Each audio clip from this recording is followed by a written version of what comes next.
Another week, another gaming acquisition, but this time it's Sony snatching up some IP.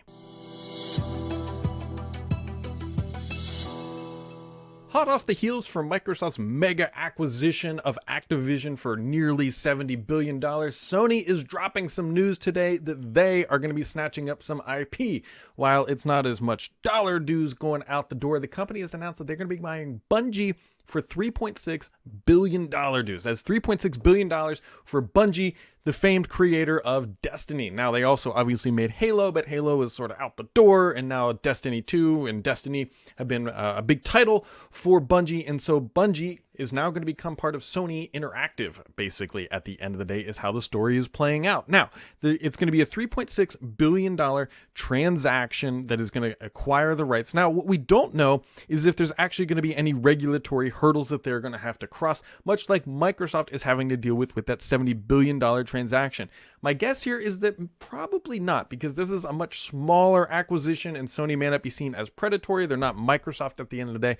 So this might, I don't know, it's hard to tell if this is necessarily a reaction to what Microsoft has done, but at the end of the day, this is Sony pulling additional IP off the table, and it's very clearly that in the gaming world, it is heating up for valuations as titles are being pulled off the shelf by mega companies left and right, and Bungie being the most recent. Now, once they do close the acquisition, they are saying that they are committed to keeping applications, or the game, I should say, cross-platform. Obviously, they're talking about Destiny here and Destiny 2, for that matter, being cross-platform. It's obviously still on Xbox, it's still on PC, and Sony is not going to want to give up that revenue because, again, much like Microsoft, they need to justify the payment for that acquisition. This is obviously still breaking news, and we'll have to see how this plays out over the long haul. But Bungie is based out of the Seattle, Washington area with about 900-ish employees, and it's right in Microsoft's backyard. But obviously, now that Microsoft is buying Activision, Bungie was not on the table, and obviously, for many people who have been around for a while,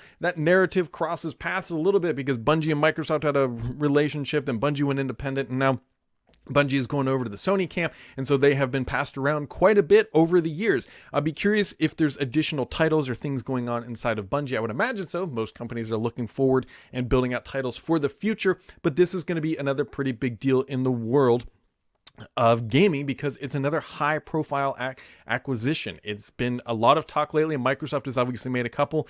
Actually, when this news broke, EA's stock ticker spiked quite a bit, and so we will see if anybody ever does snatch up EA, but as of right now, Sony is not going down that route. I would love to know the full backstory of this. Again, I don't know if this is truly reactionary. I'm sure the details will come out. Things like this typically take some time to manifest, and they're not going to close in a week, but who knows? Maybe Bungie came and said, look, give us $3.6 billion dues, and you can have us. And Sony said, okay. And that could absolutely happen in a week, but these transactions typically take, it's a conversation and it's a journey to make these things happen. Anyways, that is the breaking news that Sony is acquiring Bungie. We will learn more details here in the weeks and days coming ahead, but if you want to make sure you're updated on everything that's happening in the world of gaming, make sure to keep it subscribed here because the only BS on this channel is me.